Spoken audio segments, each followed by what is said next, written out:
Zvabvondoka manje muri yeZimbabwe paita nyaya panapa ukaona ndauya kudai so ziva kuti inini ndinenge ndatosangana nezvandinenge ndatoona ende ndiri 1 gig ndinoremerwa ndinenge ndakuda kuti nyaya dzacho dzandanzwa ndobva ndangomhanya nadzo kwamuri sezvo muchiziva kuti 1 chivhitivhiti cheCullion TV hachizeze chinongorudunonyera nyaya without fear or favor. Pane nyaya dziri kunetsa, nyaya dziri kutenderera iko zvinezvi. Nyaya yandiri kunzwa pano yakubuda nemuchinda uya anonzi Baba Jukwa haisisiri nyaya iri easy kana kuti haisisiri nyaya yekuti tingaita kuiona nyore because that guy this post iri kundi reminder of something else yaakamboposta muna 2008 nhasi aidzosa futi post iyoyo. And if you guys still remember kuti 2008 anga achiri president ipapo ndiva Mnangagwa ndo vakanga vachiri vaMugabe ndo vakanga vachiri president pamazuva iwayo. Saka vaMugabe zvavanga vachiri president akataura mashoko ekuti nguva ichasvika yekuti zvoni Mnangagwa ndiye achange ari president achisiya chigaro kuchibva kwapinda chiwenga. Yanzi that is the plan. Ndo matauriro avaizviita. I don't know kuti plan iyi yanga yakarongwa kubva riini kana kuti zvinhu zvanga zvakagadzirwa kubva riini, but ukada kutarisa kuna 2008 ka unotoona kuti Mnangagwa wacho anga achitori kure nechigaro, anga ari kure zvekuti tingati anga aida kuona kunzi anga angosvika pachigaro. Nhasi ndo pari kudzoka another post panapa, ndo saka ndichigara ndichitaura kuti it's another day another you we. Saka panapa post inei iri kunzi Great Zimbabweans, good morning. The sky is too blue today. I announce to you that gates are open now for ED to leave as Zimbabwe goes into a new national chapter. The only small demons serving ED are Muchangwa's small boys, who include the award seekers playing counter criticism of Mnangagwa so to chew their own bone.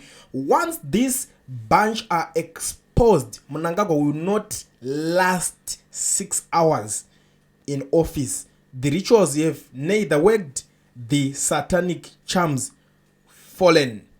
This is the word according to this so-called Baba Jukwa, that guy anongotaura zvese anenge achingotaura zvine zvichiitika. So the reason why tingoningirira nyaya idzi, the good thing about it kuti handisiti ndazvitaura but zvataurwa saka tikati tichitaurewo futi because nyaya dzinotaurwa tinofanira kungotaura nezvazvo, tinongofila kungoti saka iyi nyaya iri kutaurwa pamainzwe kuitira kuti mimi komunenge murimo mamazoziva kuti aizviko imi saka mutaura kuti munhu hanzi ari kunogona kutongomuka akatopa mhanya. Saka pari kunzi 6 hours dzakatowandisa kana zvichinge zvatotanga ipapapo munogona kungonzwa asande asana stand iya yatorohwa chegore riya zvakamboitika zvokuti vanhu makarivara munongoerekana matonzwawo rimwewo statement rekunzi vaishandisa iwe neniti nebasa vazonzi asande sana. Saka hapana pakunzi nyika inovakwa nevene vayo skrkskrokolbodos ameno zvimani statement zvavo, but this time I hope kuti tichanzwawo zvikwe zvinyowani.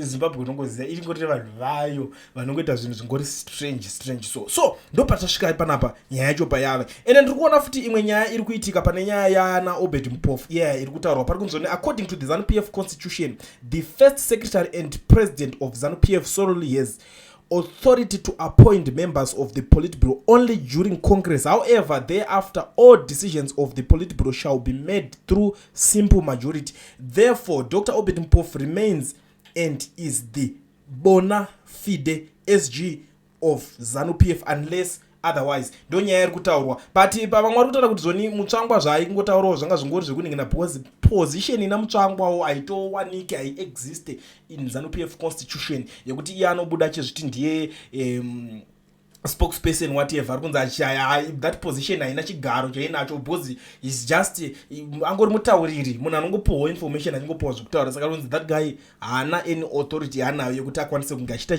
zvinhu izvozvo. Saka tungoti vari kunyangwirana uyo ari kuti haina handingadzingwa nemufana mudiki akaita saMutsvangwa. It's like amen vanenge ndo maonero andiri kuzviita, but tiri papo nyaya yacho iri kurwiswa. We have people like ana Jonathan Moyo vari kuidairira nyaya yacho iyo, vari kutotaura kuti haewa imi zvanga zviri kutaurwa because pane nyaya yanga yabuda ichitaurwa naadvocate Thabani Mpofu uyo lawyer waChamisa wayo achitaura kuti zvoni zvese zviri kutaurwa izvi ndezvenigirikini ndezvekupenga zvimo muconstitution. Jonathan Moyo ari kuti zvitorimo muconstitution achitaura kuti aiwa atori ma-false claims ese zvekunyebwa zvekunzi zvesection 65 nesection 66 and 67 ezanupf constitution yamuri kutaura yakanzi yakaamendwa muna 2022 pari kunzi ayewa zvakatotaura mutsvangwa zvacho kamutsvangwa ari kutoziva zvaari kuita saka now we are confused honestly speaking.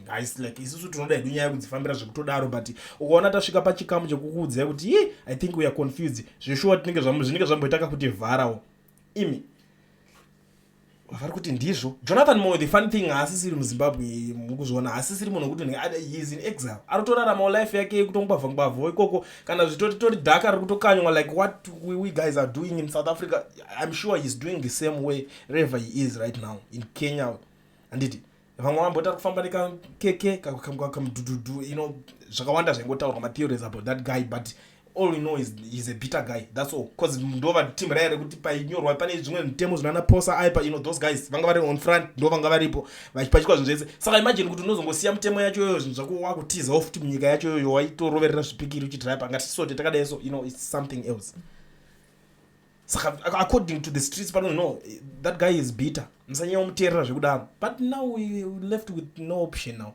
Toita tonzwisana ari kunyazotaura zviri because ivo vacho varimo vacho vanotaura kuti vari confused zvekutodaro but ayo let's watch this person ngatimirire timboona kuti uyu ari kutaura kunzi hano 6 hours dzakawanda idzi munoionawo sei nyaya iyoyi asi udanyanyopedza nguva yekunyautaura zvakawanda because zvakawanda zviri loading and a lot is happening. Ngatimirire panapa muchindiudzawo kuti muri kuionawo sei mbofanira kuteerera mumunzwa zvekutaurwa panapa nemudharo mozondiudzawo zvamuri kufunga mucomment section imo. Kana iri chechi yecatholic mutaura kana iri charity mutaura toziva kune mashopu acho asi haisiri nguva yacho yekuti kwanzi revolution. What is revolution? It's war. My citizen against ZANU-PF na Mnangagwa. Ndo pane nyaya yangu tonoti inoperera papi. Ndakuudzai kuti tiketi riripo rekuti ZANU-PF yakarohwa naChamisa 2023. Tiketi riri open nanhasi. Chona America yes pasi rese rotoziva kuti Mnangagwa wakadliwa naChamisa. Ichoda kuti kwanzi tiende kumaelection maelection acho isitakahwina takuti tiende kuita sei maelection a2028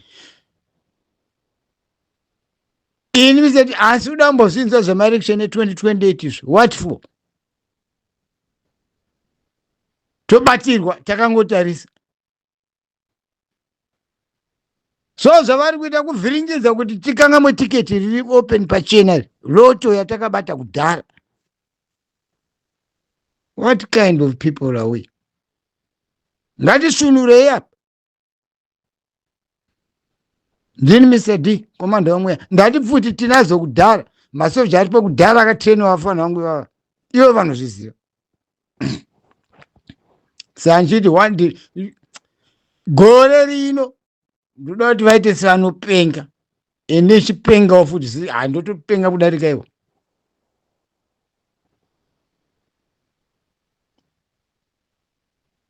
Muninzwisisei vanhu verevolution because gwara ramakananga charo harina parakati tasa kuti muri kuda kuti chii handirioni. Dzarizuva ndakapedza nazo bheta kungoita kanzaro kubudisa nyoka yemabhunu abude.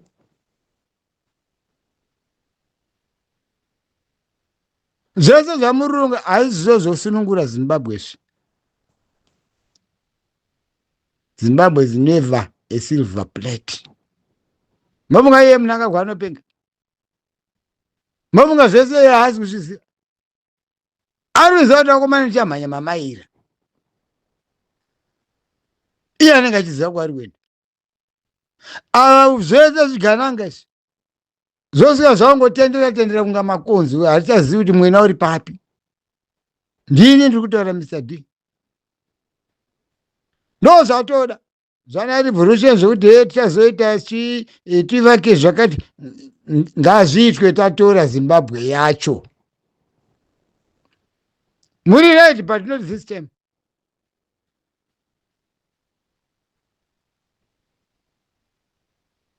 Muri kuteya mbeva pariva mbeva dzacho hazvitombozika nemwanzi hazvitombodariki napo futi. Ndo zvamuri kuita mona revolution. Pindai mukati umu nokuti tifaite ZANU ibve.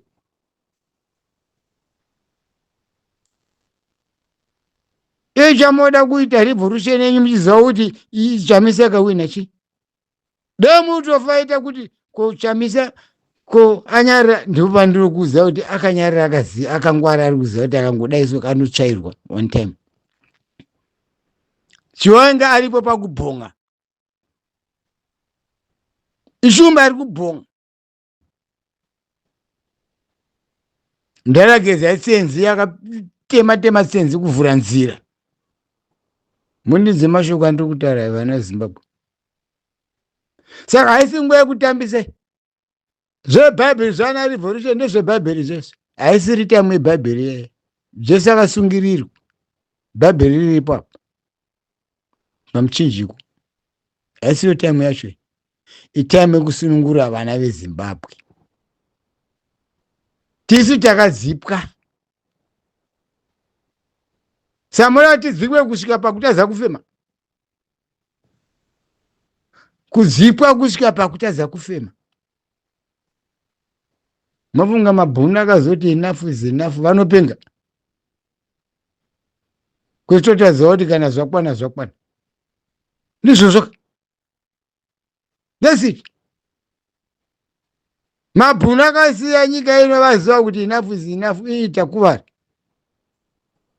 Ndio enough is enough. Nesitoto kune ZANU enough is enough. Takuvara tasha. Kumakumbo tiri kutsva, mubrain tiri kutsva, mudumbu zvese hapana tiri kungofamba mumoto chete. Kusvika rini? Asi futi dziripo. Imi mundikwanire vanhu veZimbabwe. Ngatikwanei tese. Chiri kudiwa ini handisi kuti vanhu vanopinda musiriti. Ndiri kuti vakomana vane pfuti ngavazive basa repfuti. Simple.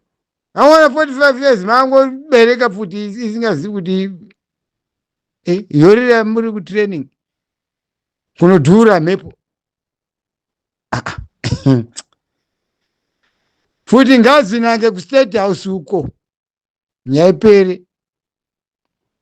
Ndokuzaini 50 masoja 40 vakatowandisa mani.